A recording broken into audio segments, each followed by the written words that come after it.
Imagine standing at the precipice of your most cherished belief, the unconditional love and acceptance you thought you had earned, only to hear the words that shatter everything, spoken by the one person you desperately wanted to impress, the one who was supposed to be family. This is not just a story of betrayal. It is a profound and chilling look at how the suffocating weight of poverty can poison even the deepest bonds of marriage, pushing a man to a breaking point he never thought he'd reach. The tears he shed that day were not of sorrow, but of a quiet, devastating finality. You won't believe what happened next. Stay tuned. The air in the sterile hospital corridor was thick with the scent of antiseptic and the unspoken tension that clings to places of sickness and worry. David stood outside room 307, his hand hovering over the doorknob, a cheap plastic bag containing a carton of orange juice and a few fresh grapes dangling from his wrist. He had rushed straight from his construction job, the dust still visible on his worn boots and the back of his calloused hands. His mother-in-law, Mrs. Thompson, had suffered a minor heart scare, and David, despite their strained relationship, felt it was his duty to visit. He was a man defined by duty and relentless effort. He was hardworking, meticulously so, the first one on the site and the last to leave. But diligence, he had learned over the years, did not always translate into dollars. And his struggling small business, a landscaping venture that had yet to take root, was the constant, suffocating punchline in the grand comedy of his in-laws' lives. He was, to them, simply the poor one, the inconvenient truth his wife Sarah had chosen to marry. As he was about to push the door open, a low, intense murmur stopped him dead. It was Mrs. Thompson's voice, frail but sharp, cutting through the thin hospital air. Instinctively, David paused, his ear leaning slightly toward the gap in the doorframe. What he heard next was not the simple complaint of a sick woman, but a calculated, brutal dismantling of his entire existence. Sarah was there, her response barely audible, a soft, wounded sound that David couldn't decipher. The mother-in-law's voice rose, laced with a familiar, weary disdain. "You cannot continue to chase after a pauper like that, Sarah. It's been 3 years of promises, 3 years of struggling just to pay the rent. Look at your life. You are beautiful, you are educated, and you are wasting your potential waiting for his big break that will never come." The words were like tiny, poisoned darts, finding their mark with cruel precision. David's chest tightened, a cold knot forming in his stomach. He'd heard the jokes, the snide remarks at family dinners, the thinly veiled pity, but never this, never a direct, commanding order to end the marriage. Mrs. Thompson continued, her tone shifting from frustrated judgment to manipulative pleading. "I am your mother, and I only want what's best for you. I want security. I want grandchildren who won't have to wear hand-me-downs. Mark, the lawyer, he asks about you constantly. He has a stable job, a good car, a house. He could give you the future you deserve. You must leave David. You need to take the practical step, the difficult step, and secure your future. You can't keep running after a poor husband forever." The silence that followed was immense, a vacuum that sucked the air from David's lungs. He felt a sudden, profound vertigo. The dust on his boots, the tiredness in his bones, the endless hours of back-breaking labor, it all felt pointless, mocked. It wasn't the pain of being called poor that broke him. It was the realization that his own wife's mother, a woman he had genuinely tried to care for, saw him not as a husband, not as a man, but a roadblock, a temporary inconvenience to be discarded for a better model. Tears, hot and searing, spilled down his cheeks, yet they were silent. They were the tears of a man utterly alone, standing outside the door to his own life, listening to its demolition. There was no anger, only a devastating, paralyzing clarity. The fight had gone out of him. He hadn't failed at business. He had failed at the only thing that mattered to his in-laws, providing wealth.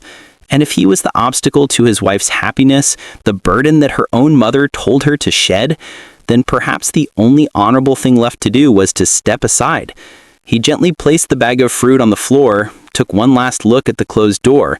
and walked away, the soft squeak of his worn soles, the only sound echoing his silent, heartbreaking decision. David's steps were steady as he left the hospital, a deceptive calm masking the internal earthquake that had just occurred. He didn't hail a taxi, he walked. He needed the physical exertion, the repetitive motion of his feet on the pavement to process the surgical precision with which his mother-in-law had carved him out of her daughter's life. The words, "a pauper like that" and "a poor husband" were branded onto his soul. He arrived home hours later, the apartment they shared suddenly feeling cavernous and cold. He found Sarah in the kitchen, preparing a light meal. She looked up, her expression a mix of relief and carefully concealed anxiety. He could tell she had been crying, her eyes slightly red and puffy, confirming that she hadn't just listened to her mother's vile suggestion, but had struggled with it. "David, where have you been? I tried calling you," she said, her voice soft and tentative, a tone she always adopted when the subject of their financial stress loomed. He looked at her, truly looked at her. He saw the woman he loved, her kindness, her spirit, the way she would sometimes trace the lines of worry on his forehead while he slept. But he also saw the woman weighed down, the one whose light was being dimmed by the lack of material comfort, the one whose mother was successfully planting seeds of doubt and resentment. He realized that Mrs. Thompson's advice, while cruel, was perhaps rooted in a twisted, pragmatic view of a better life for her child, one that David, in his current state, could not provide. He couldn't blame Sarah entirely for the pressure she was under. It was a constant, relentless siege from her family. He walked over, not to argue, but to surrender. He took her hands in his gaze steady, devoid of accusation, filled only with a deep, sorrowful resignation. "Sarah," he began, his voice surprisingly level, "I was at the hospital. I heard your mother. I heard everything she said." Sarah's face drained of color, her eyes widened, instantly filling with tears of shame and panic. She tried to pull her hands away, muttering frantic apologies. "David, please, she didn't mean it. She's sick. She was just stressed. I told her no. I told her I love you, that I believe in you." Her defense was weak, desperate, and ultimately ineffective against the clarity he had gained. He held her hands firmly. "No, don't lie. Don't apologize for the truth. She meant every word, and what's worse, she's right." She started shaking her head violently. "No, she is not right." He cut her off gently. "Listen to me. I love you more than anything. I have worked myself to the bone trying to make this work, but my work, it is not enough. And your mother, she only wants the best for you, the comfort and security you deserve. I have become a burden. I have become the reason for your tears and your stress." He took a deep breath, the finality of his next words catching in his throat. "I am releasing you. I am letting you go. We are getting a divorce. You should go and find that security, that stability, that Mark or whoever else can offer. You should have the life you deserve, the one I can't give you right now. I refuse to be the man who holds you back from happiness." His decision was not born of spite, but of a profound, painful love, a belief that if he truly cared for her, he had to give her the chance at the life her family, and perhaps a small, growing part of her, desired. Sarah crumbled, dissolving into racking sobs, pleading with him, begging him to reconsider. She spoke of their promises, their shared dreams, but David remained resolute. The emotional damage was too deep, the foundation too tainted by the constant mockery and the final crushing judgment of his poverty. He knew his presence would forever be a source of tension and disappointment for her family, and, by extension, for her.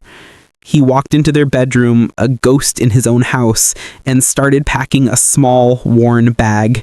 The story of David and Sarah was over, not with a bang of anger, but with the silent, devastating whimper of a dream starved to death by the brutal economics of modern love.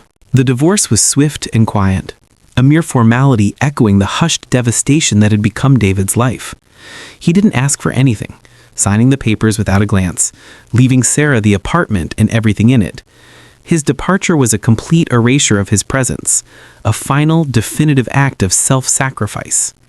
He moved into a tiny, impersonal rental room far across the city, a space so small it felt more like a monastic cell than a home. The isolation was immediate and profound, but it was also a strange form of liberation. He was no longer the subject of scorn, no longer weighed down by the need to prove himself to a hostile family. All his energy, once diluted by emotional stress and marital anxiety, was now channeled into a singular, burning resolve. He decided that if wealth was the only metric of a man's worth, he would become monumentally wealthy. Not for Sarah, and certainly not for her mother, but for himself, to exercise the demon of being the poor one. He didn't change his work ethic, he simply amplified it. He stopped working on other people's construction sites and focused entirely on his landscaping business.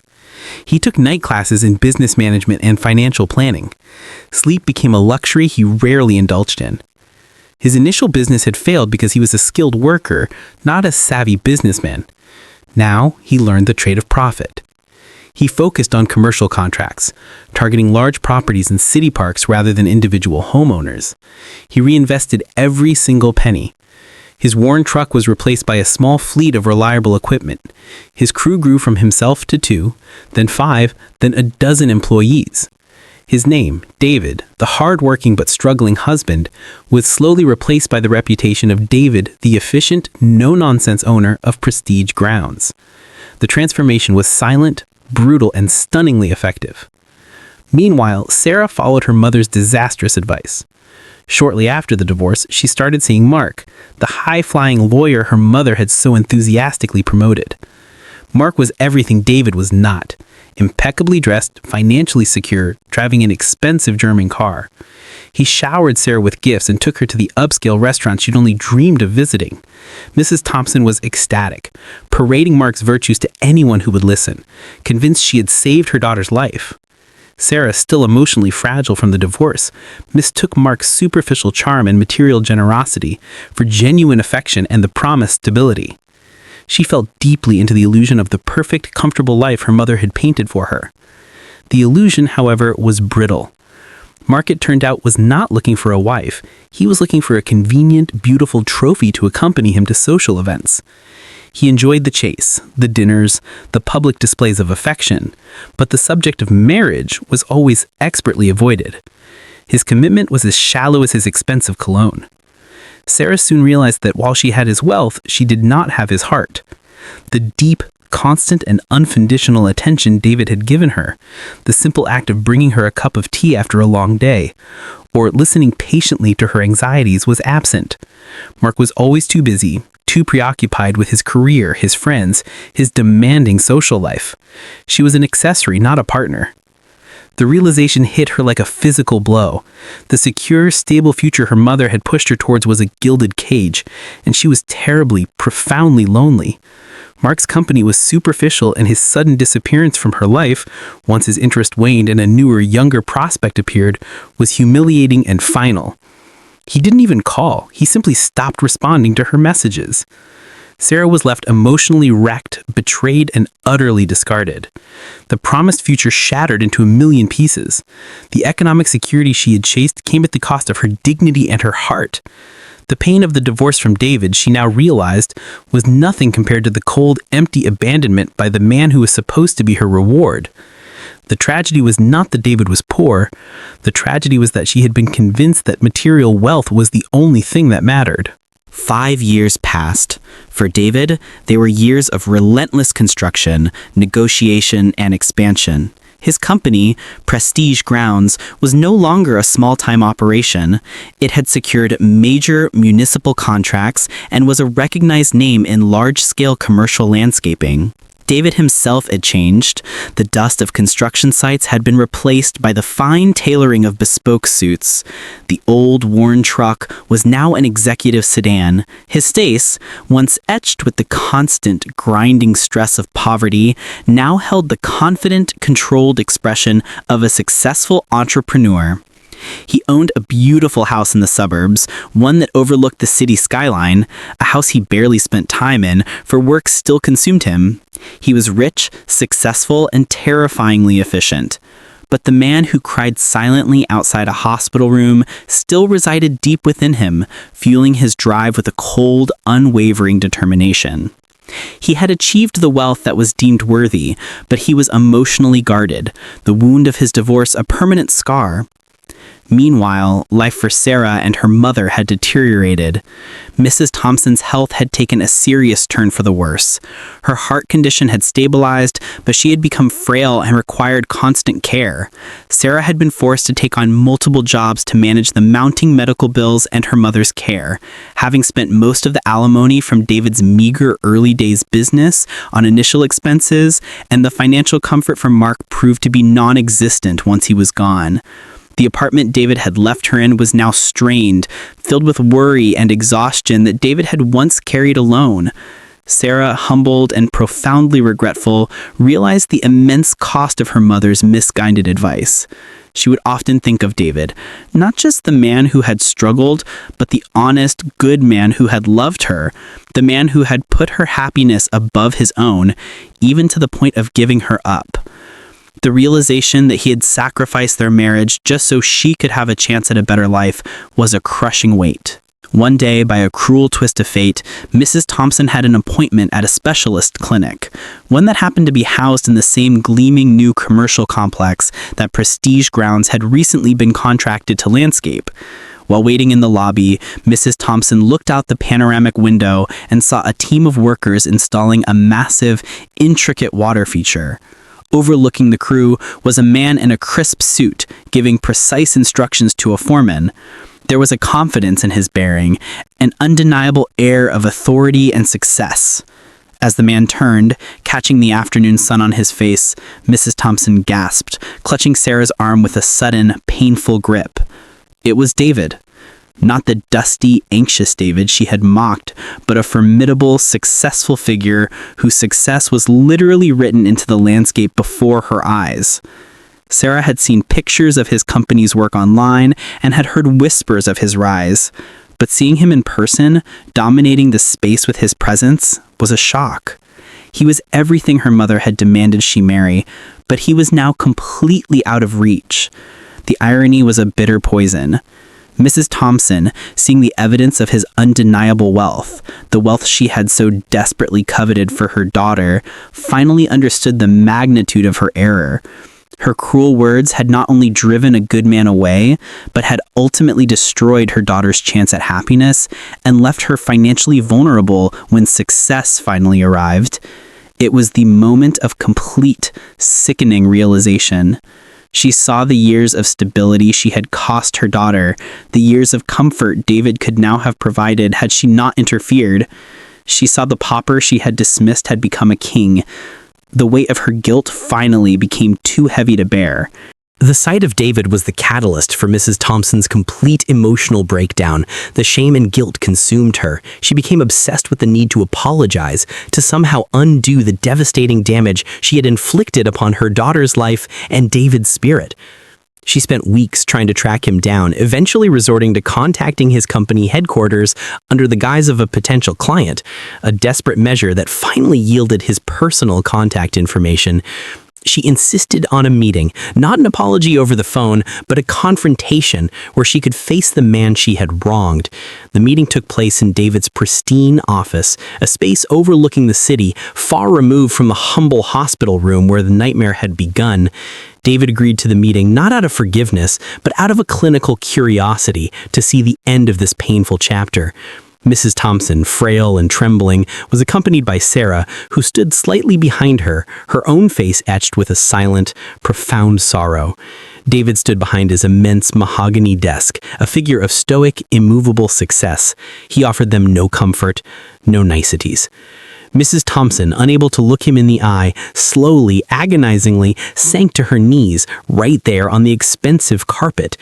"David," she whispered, her voice raw with genuine contrition, "please forgive me. I was a fool. I was selfish, materialistic, and cruel. I destroyed my daughter's happiness, and I destroyed you. I saw only your wallet, not your heart. I see now what you have become, what you always had the potential to be. My greed, my obsession with security, it cost us everything. I was wrong, so terribly, terribly wrong. I beg you, on my knees, please forgive me." Her body shook with heavy, uncontrollable sobs. Sarah stepped forward, her eyes pleading. "David, I know my mother hurt you beyond measure. I regret listening to her every single day. I regret the doubt that crept into my own heart.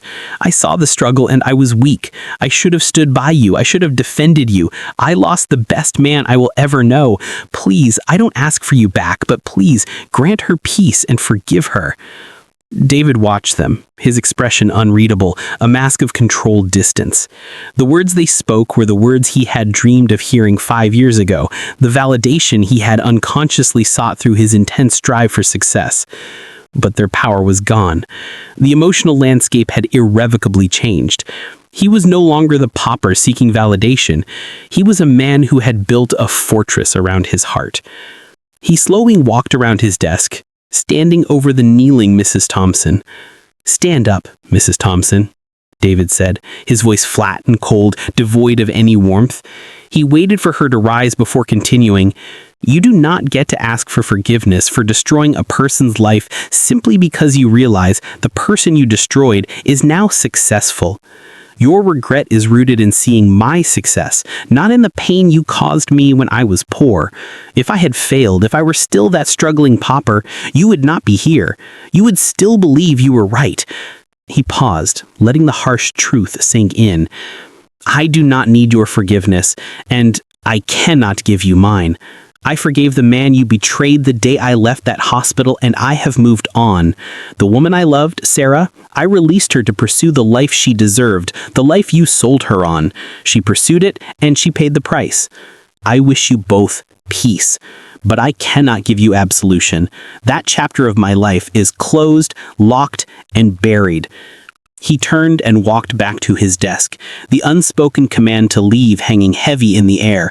Sarah and Mrs. Thompson stood silent, crushed not by anger, but by the cold, devastating finality of his refusal. They understood. Some wounds are too deep to heal, and some bridges are burned beyond repair. They walked out of the office in silence, leaving David alone, a monument to success and a testament to the bitter cost of misplaced values.